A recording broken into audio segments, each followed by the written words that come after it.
Good evening. So, we're up to the last of the 10 Sefirot, Malchut, which is unique in many, many ways. We've discussed the activity of each of the other energy flows of creation, which we've called Sefirot, and we've demarked the ones that deal with mind, and we've also nominated what each of those three, Chochmah, Bina, and Das, do by way of consciousness of the mind. Then we spent time looking at the three that deal with our emotional dispositions, Chesed, Gevurah, and Tiferes. And now we've been looking at the three that deal with taking the balance of mind and emotion and translating these into an interpersonal relational context. And that's what we've analyzed over the last few sessions, which makes this very last one, Malchus, rather strange because it's passive. Now, when I say passive, what we mean here is that it doesn't have any overt activity of consciousness, but rather it's the result of all the other nine. So what we're talking about is actualizing the original game plan. So, you've thought through the design of your home, you've considered all the aspects that will create a sense of comfort and pleasantness and light and joy, and now finally you step into the house. Malchus is stepping into the finished house. It's entering into the abode. So Malchus is the collection of the other 9 Sefirot in their various permutations and combinations, resulting in a state of being. So it's a being rather than doing. And you know that in various discussions on the nature of spirituality, there's a whole cause célèbre about the concept of being rather than doing. The word being has a much better PR than the word doing does. It's also that much more spiritual, that's that much more abstract. Somehow beingness is much more attractive than doingness. But of course the short answer is both are absolutely necessary. You do in order to be, okay? You carry out activities of life in order to achieve a state of fulfillment. Malchus is the beingness from the doingness of the other 9 Sefirot. The original parents of this whole process were the parents, the father and mother, known as Chochmah and Bina. So what we said was that Chochmah impregnated Bina, masculinity and femininity. And in this very process of Chochmah and Bina coming together, father and mother coming together, mind, consciousness came into being. But the result was also that as you focus on mind, as you practice da'at, as you really narrow the line of thought and do it profoundly and deeply, it awakens a feeling. So it was also the mother of the other Sefirot, the Midot, those particular aspects that became known as our emotional expressions. Whereas Chochmah, the origin, the beginning point of consciousness is referred to as koach ma, the potential of something. Chochmah is what begins anythingness and creates somethingness by way of mind consciousness. And it's called koach ma, and therefore it has the capacity, therefore, to implant its seed, so to speak, in the womb of Bina. And the resultant world that we've been talking about is called Alma de Iskasya, the hidden world. Because when the child is still but in the womb, we cannot see the child. It's a hidden world. And through those Sefirot of mind and emotion that we've been talking about, Chochmah, Bina, and Das, and then the Chesed, Gevurah, and Tiferes, and then Netzach, Hod, Yesod, it's still a hidden world. Now comes Malchus, and this hidden world starts to become revealed, and it's given birth to, as opposed to conceived. So conception took place between the parents of Chochmah and Bina is referred to as the higher order mother or in Aramaic terms, we talk about it in terms of the Ila'ah, the higher state of being, the Ima Ila'ah, the higher mother. Now we're coming to the point of birth. Birth is Malchus. Birth is when the child enters into the world. It's when we enter into a kingdom, Malchut, the kingdom as such, which has been constructed. Therefore, Malchus is referred to as the lower mother. The mother Tata, Ima Tata, the lower mother. Bina being the higher mother, meaning that conceives, and it's all in a hidden state. Now in its lower state, not qualitatively, but in terms of bringing things lower into a materiality from an abstract spirituality, that becomes known as the Ima Tata, the lower mother, and now it becomes a revealed world, a world of time and space and consciousness. These are the three dimensions of this world of Asiya. There's nothing outside of these three: time, space, consciousness. Can you conceive of any other property of this world? And you'll find you can't find anything outside of these three. But these are all items that are measurable to an extent, or experienced as consciousness is. That's all right. You're allowed to have beautiful music playing in the middle of a shir. I welcome it, you know. Remember what I say? I say that whenever you play music, it tells me a lot about you. So would everyone please turn their phones on? Okay, right. Michael, please edit that. All right. That camera's called Michael? Okay. So I'm not talking to myself? You could be talking to this mic. Okay. Okay, Michael. So in Malchus, potentiality is actualized. A kingdom comes into existence. And Malchut is like the funnel through which the Ein Sof, the infinity that conceived of everything, funnels down into the real world. So the lowest point, Malchus, is intimate with the highest point, Chochmah. So in a sense, if we were to draw, and there are many ways of diagrammatically portraying these, last session we looked at a number of different diagrams that help us pedagogically to understand the interrelationship. But if we were to draw the Sfirot in three columns, there would be a left column, a right column, and a center column. And the center column would have at its apex the very, very source of everything, Keter, which we haven't discussed, the crown that sits on top of the head, supra-consciousness, and Malchus at the bottom. They will be part of the middle column, the middle pillar as it's referred to. And that relates to what we taught last week, that the end is wedged in the beginning, and the beginning is wedged in the end. And we looked at ends and beginnings and their interrelationship as Sefer HaYetzirah teaches. So the very conception of the idea at its formative stage must relate to the end product perfectly in order for the two to be bound. So Malchut relates to the highest point. And therefore, Malchus is also referred to as Shekhinah. The word Shekhinah is an interesting word. You will know it from the Hebrew lishkon, to dwell, or shachen, a neighbor. Shekhinah means the sense of presence. And Shekhinah means the way that Hashem inhabits the world. It's a feminine quality. It's a feminine side of the Godhead. And the Shekhinah maintains the existential condition of the world as such. And as a consequence of that, it is the world. Now that's a short summary of Malchut in its place of the Sefirot as such. You would consider the very last one that we discussed last week, Yesod, as really the faucet, the tap, through which the other Sefirot flow into this container of Malchut. Malchut is the receptacle. Okay? The world is a receptacle. Shekhinah means a receptacle.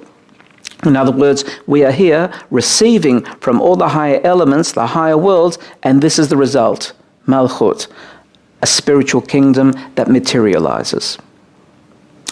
Now, having completed, therefore, the consideration of all these 10, now let's look at how we operate here. Because this is where God has a sense of humor. Gives us a capacity called free choice. We are the joker of the pack, okay? We have been given the gift to be a co-creator of an unfinished universe, and we can either continue the process, tikkun, fix it and complete it, or God forbid, we also have the free choice to destroy it, to maim it, to hurt it.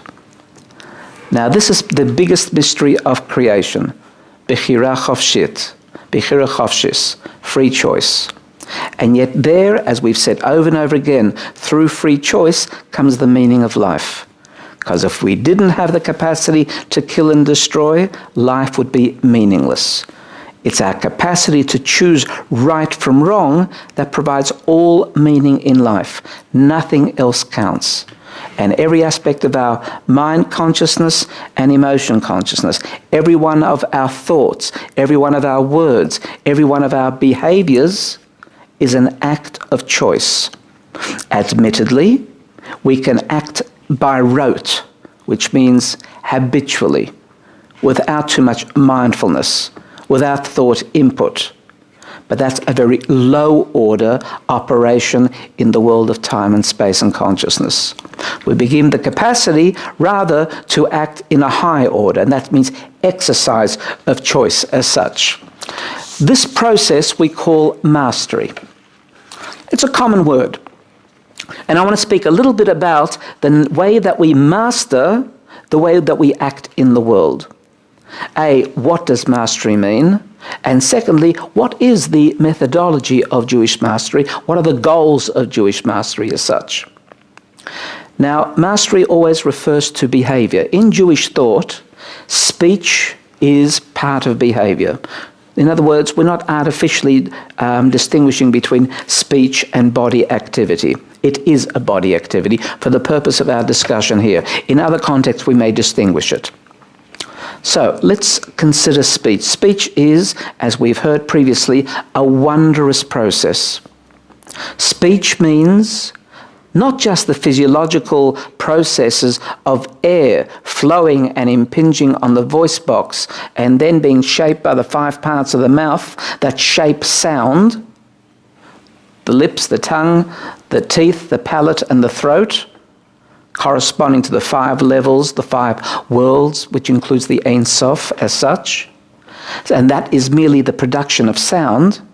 But the way that the mind, at the very same time, instantaneously shapes that sound so that the sound becomes a container for something that's within to be revealed without. I take my inner self, and through speech, I reveal that to you. It is indeed a most wondrous phenomenon. And when Hashem speaks, the result is creation. And that's why the narrative of the beginning of Genesis is all about God speaking. And of course, we only use the analog of human speech to understand it, but God's speech reveals also, in the same way that our speech reveals ourselves, God's speech reveals a world, which is a revelation of itself also, of the godly self. Now, how do we take the processes of speech and master them? So there's the more obvious areas which Western and Eastern societies deal with, and that's called diction. We teach little kids how to pronounce the words correctly, how to make the sounds phonetically correct, etc., etc. But when we talk about mastery of speech, we're not talking here in terms of those physical properties, are we? We're talking about to what extent can the capsule of sound encapsulate the intent within our mind and heart. Now, if I had you for a month or so, and we would go away and have a month-long retreat just on speech, we would learn how to speak again like from babyhood onwards. But this time with a great asset. The asset is we have mature minds. So we would then spend a long time considering how the sounds are to be formulated, not for diction, but to best encapsulate myself honestly and truly so that I become visible to you, as would be appropriate. We become visible to each other to different degrees of propriety. I remember when I was in law school many, many years ago, here in Melbourne University, and we had a visit from a very well-known judge of the English appellate court at that time, Lord Denning. And he was a very charismatic individual who was prepared to buck the system, and we young students all rolled up for his lecture. He was our hero. And there he was, and the title of the lecture was, "The Most Important Law in Society." Fine. We were ready for it, and we wondered, was it going to be criminal law? Was it going to be international law? All the things that are really major? No, it wasn't. It was the law of privacy, he said. The law of privacy. And then he began. And in passing, he said as follows. If you were to be riding on the Clapham bus, now there's a suburb called Clapham in London, and there's a Clapham bus. And the Clapham bus is used in English law as an example of the typical situation in the public arena. If you were riding on the Clapham bus, he said, and you happen to see somebody whom you've never met before, it's very unlikely that you would even go up to them. However, if on the same bus you were to encounter someone whom you had a nodding acquaintanceship with, it's highly likely that you would nod at them. And what if you met on the bus somebody who was a friend? It's highly likely you would go up and actually speak to them. And what if you met on the bus somebody who was a close family member? You might go up and actually embrace them. He said, our right to display the degree of our inner self to the other constitutes the main basis of civilization. As soon as this is destroyed, whether through the Big Brother syndrome or whether through other forms of fear, we lose the essence of civilization. And therefore, the degrees of propriety of allowing our inner self to touch the other is an important factor. That's called morality and ethics. But I'm not talking about that. I'm talking just the capacity to be good at the skill of allowing ourselves to present ourselves to the other. Some people have great difficulty using words to express themselves to another. Some people have a good degree of difficulty even having the courage to open their mouths to speak to another. That was what we discussed in previous weeks in terms of Netzach. But we're talking here in terms of, okay, how do we do that? So the course would consist of this if you were to spend a month with me. Firstly, what we would do is you would have to count 5 seconds before you said anything to anybody else. That would be the first week. Now, if you think that's not hard, just try it for a few minutes in any conversation and you'll see how difficult it is. But in that 5 seconds, which is an enormous period of time, I mean, it's as long as this. Now, that's pretty long if you have to pause before each sentence like that. But what would that do for you? I think the nature of the words that would come out would be radically different than the ones that tend to come out from our mouths in normative conversational sense. Now imagine if you did that for a week, and the following week you reduce that then to 3 seconds, and the week after 2 seconds, and the week after 1 second.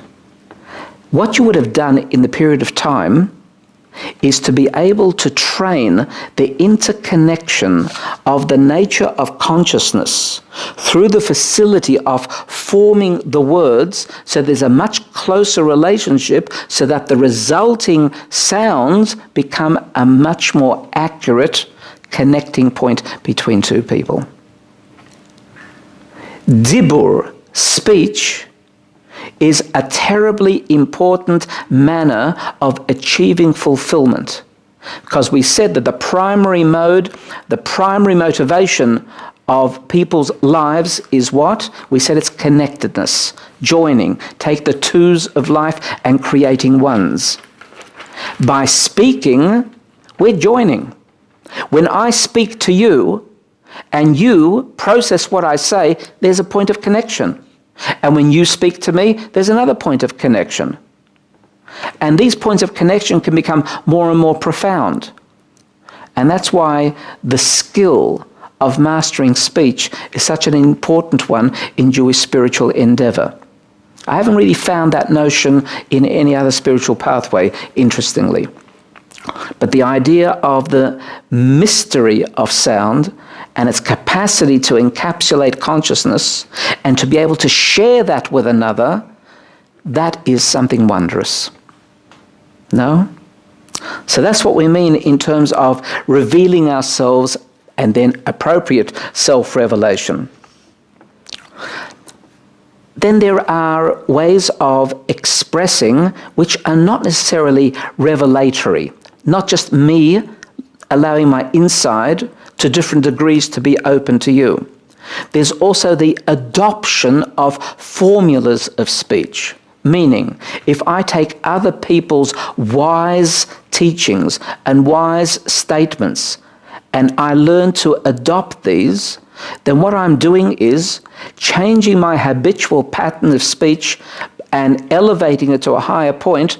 I'm actually leapfrogging my own limitations by allowing something higher than me to become part of me. And that's why imitation can be very valuable. Like if you really want to feel what another person feels, the best way is to engage in situational experience. You have to, or in the common phrase, put yourself into the shoes of the other.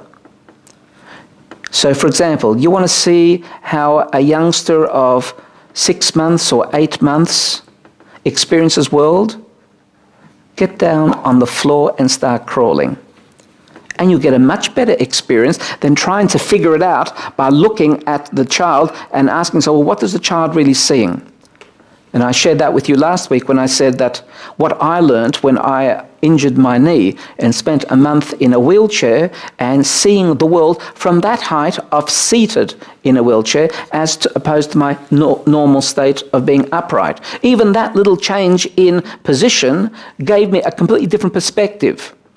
I could actually see shadows under people's chins, just to notice a little thing, okay? I mean, there are a lot of things that you perspectives alter, etc. You start noticing different things, placing yourself situationally into the place of the other person. And then also that is important. So that's what we mean by adopting wise sayings. So for example, if we say blessings, although the word blessing is a very arcane word, antiquated word, but if we adopt the Hebrew of interconnection of letters and words that describe through the mind and eyes of the last prophets, Anshe Knesset Agdola had the last prophecy in that august body, then what we're doing is we're mimicking those words. But then when we adopt it, part of our own lexicon and our own understanding is elevated thereby, then as I said before, we leapfrog our own wisdom to a higher state. Anyway, that's a little discussion about the mastery that comes in terms of words. Then there's the mastery that relates to behavior. And behavior has many more components. It doesn't just have the 5 components that formulate sound, but there's the components of every single part of the body and slight movements of the body. The human being is an acutely sensitive organism. I mean, you know, if a Martian were to land on Earth and look at our choice of cars and how we would recognize a slight variation in the shape of something major, right? You cannot compare a Ford to a Holden. To a Martian, a Ford and a Holden might look exactly the same. But to us, the subtlety of that difference in shape, even more so. Our faces. Here, we all have 2 eyes. We all have 2 ears. We have a mouth. We have a nose. And yet every one of us sees the slight variation in each other to the extent that we can recognize each other from each other. I don't know if you ever considered what a wondrous thing that is. The subtlety to which human beings are able to define the slightest differences, even when it comes to art and major art pieces and the various vantage points and what people see in the art. One person sees this in the same art piece and that person sees something completely different in the art piece and the like. Okay? So if we then multiply all that in terms of our observation of different parts of the body movement, if we can master our body movement so that there is, and here's the operative point, congruency between the way we think, the way we feel, and the way we behave. So that the body is not giving a different statement to the other than what the person's words are, or the person's heart is, or the person's mind is. The Talmud says we should train ourselves so that the inside is the same as the outside.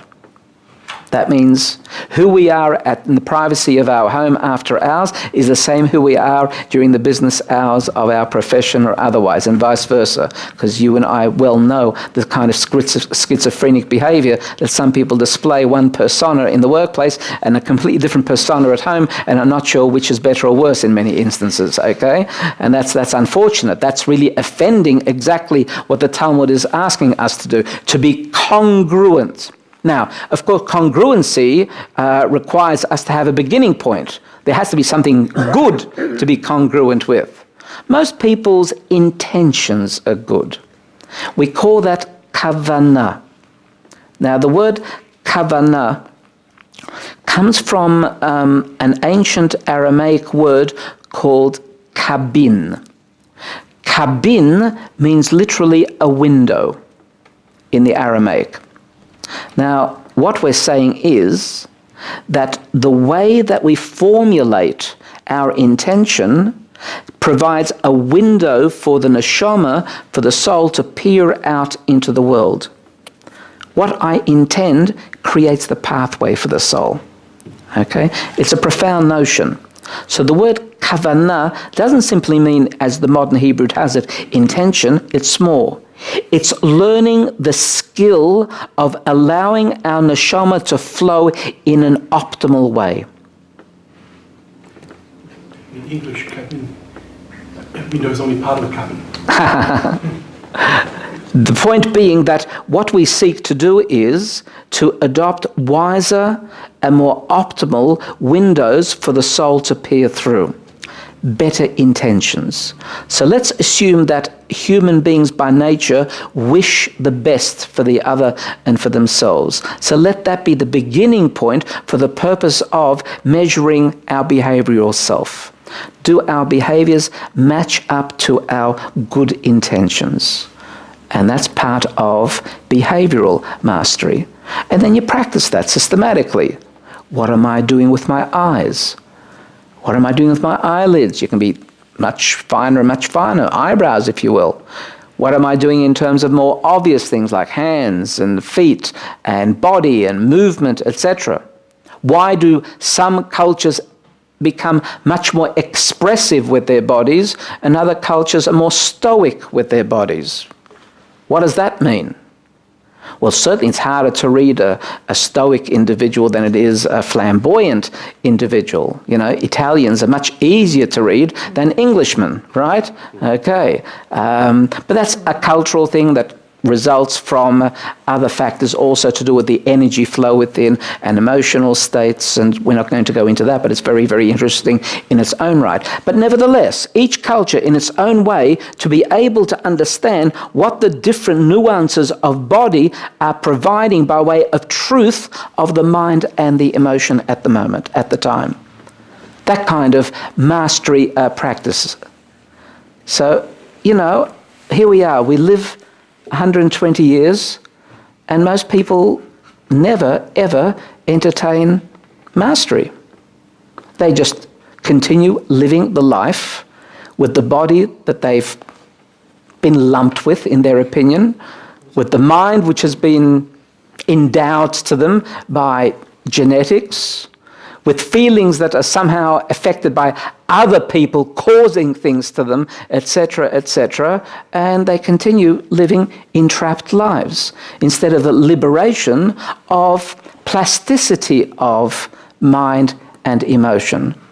You know, the emerging field called neuroplasticity, which is telling us that we have the capacity to change the way that our brain actually functions and even physiologically exists, changing the neurotransmitting patterns within our brain, that we have the capacity to change everything about ourselves. That's freedom, that's liberation. And that begins as an act of will and willpower and discipline and practicing mastery and habituating new patterns of thought and habituating new emotion responses and being much more aware of what's happening within the body as such, and thereby allowing the words to come out in a way which is optimized. All right, you guys ready for the 4-week retreat? Yeah, sure. That's what we have to try to do in order to make this work. Okay, so we've spoken about a little bit in terms of speech, a little bit in terms of behavior. What's this ultimately for? So there's a wonderful Latin term called imitatio Dei, which literally means copying God. What it means is, firstly, where's God? Wonderful theological question that plagues every generation. And of course we say, even to our children, God is everywhere. Very difficult notion. What does that mean? So Spinoza says, God is nature. Very profound statement. And that's wonderful. And it appeals to many people.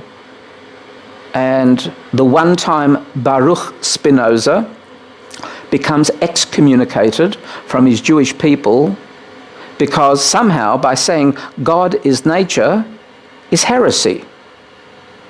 And yet, when I study Hasidus, you know what Hasidus says? God is nature. Just a second. How come Baruch Spinoza gets excommunicated and becomes the famous Benedict Spinoza subsequently for Christianity, and Hasidus says seemingly the same thing? There's a very major difference. Because Hasidus says God is nature and more. And the and more, subtle as it might be, is a world of difference. For Spinoza, there wasn't any greater will. The world, the natural world, is identified with God. But it's almost diminishing God. It's reducing God to the limitations of nature. Whereas Jewish theology states very overtly that God can't be limited to nature itself. It must be and more. Everything is an expression of God. Nature is an expression of God. Absolutely true. But at the same time, it must be more than the mere expression of nature. So what we are asked to do then is to practice imitatio Dei, imitating God. So how do we do that? We have to learn the and more. What's the and more all about? In what way is the human being finite, and what does it mean, the infinity that beyond? How are we finite? Is it just because our brains are 5 inches by 6 inches by 7 inches? What if our brains were 5 miles by 6 miles by 7 miles? Would that make us infinite? No. It would make us a hell of a lot brighter than we are now, perhaps, but that hell of a lot brighter still be limited by design. Anything which possesses design must be limited. Anything which is measurable must be limited. Therefore, the only way that we can practice ultimately imitatio Dei is to access our infinity. And that's the other aspect of what Hasidus teaches us, that within us is the point of infinity. So although we are the personification of Malchut, the end point, the receptacle that receives all the higher flows. But we said the beginning is wedged in the end, but that end is already wedged in the beginning. That somehow, when we do the finite, ordinary, limited things on the world, like drinking a cup of water or laying bricks on top of each other, or whatever might be the most physical, material activity, somehow that is an infinite desire. And we're engaging in that infinite desire. And by practicing the mundane, we're at the same time touching the infinite. How beautiful is that? That we can be doing the most ordinary things of life. And at the same time, if we do those ordinary things masterfully, with the right kavanah, then what we're doing at the very same time is touching the infinite. And that's why Hasidus democratized Jewish thought. Where previously we had elitism, where it was all a matter of scholarly knowledge, and the people who knew more and had access to more were on a higher scale in this sociological ladder of things. Comes along the Baal Shem Tov and he says, no, absolutely not. As I said previously, the shoemaker, the artisan has equal status in the eyes of Hashem as does the biggest Talmud Chacham, the greatest scholar. And that was because the end is wedged in the beginning and the beginning is wedged in the end. It doesn't matter if you're tapping soles onto leather to create the shoe. Do that with the right kavanah, with the proper inner understanding, with the profundity of what you're doing, and you are on equal status with the person studying the most obscure piece of Talmud in the most scholarly manner. And isn't there an absolute beauty to that kind of thinking? Of course, it offended many at the time, especially the scholars. Do you mean we have to go back and make shoes? No, but at the end of the day, of course, it became much more acceptable, to the point where today it's quite an acceptable notion. That sacredness is not simply a measurement of accumulation of information, but sacredness is the way that we elevate the ordinary into something much more. And we have the capacity to do that. So let's do a little summary of what we've been doing, and over the various sessions with various other teachers as well. We looked at the nature of the cosmos, and we were able to define through the Torah certain understandings of the model of how things work in the space of the all. We divided the world into 4 basic realms: Asiya, Yetzirah, Bria, and Atzilus. And we said these 10 creative energies called Sefirot flow and intercede through and refract through, transcend through these, and they become ultimately manifested in every level of existence and in the human being, and they become manifested in the human being by way of the mind and the emotion and our physical state of being.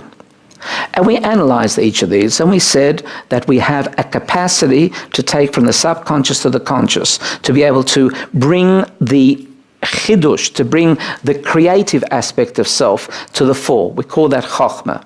Then we said we take that kernel of thought, which we've just been able to arouse, and give it dimension, breadth and length, thought flow. Then we said we have a goal of a thought, focusing, and the more we focus on it, creates an array of emotional attributes. We call these attributes chagas, chesed, gevurah, and tiferes. We said that the primary emotional attribute of the world, and therefore the human being, is outward and sharing. We said that there is an equal and opposite tendency of contraction and withdrawal. We possess both. We're constantly in a state of tension. How much should I give? How much should I keep for myself? Whatever the information, whatever the coinage might be. The result is that Tiferet comes along and balances these according to the moment, according to the circumstance, according to the situation. At that point, I have a feeling. I've already had a thought, and now I have a feeling. And then these series of 3 classes arose, and we discussed on how do we take that thought and feeling, mind and emotion, and translate that into connectedness, what we call relationship. How we relate to the world around us, to the people around us, etc. So we took Netzach, Hod, and Yesod. Netzach, our wish to be able to cross the interpersonal boundary, extend ourselves to touch another person with the soul, with the mind, with the heart. And we've got the tendency to withdraw also. The good reason to withdraw, to give space for another, provide comfort zone. A poor reason to withdraw, lacking the courage, not being able to assert oneself. Whatever might be the case, each one of us then operates with the tension of those 2. Yesod brings them together. The result is, at that moment, a commitment of some level of connectedness. And that's what Yesod does. And then finally, the result is the logical point that we've reached today. At that point, the word is said. At that point, the behavior is expressed. But these are just passive results of all that 9-point activity that we've been talking about of the 9 Sefirot above. And then the final step that we discussed today was how we take the situation within the realm of Malchut and we optimize it. And we're calling that mastery. And we spoke about how we can master speech and how we can master behavior in order to elevate it to a higher state. And we said that the standards are ultimately God-defined through the Torah, providing us with a litmus test, and ultimately to be able to imitate God, imitatio Dei. And that brings us to the closure of these sessions.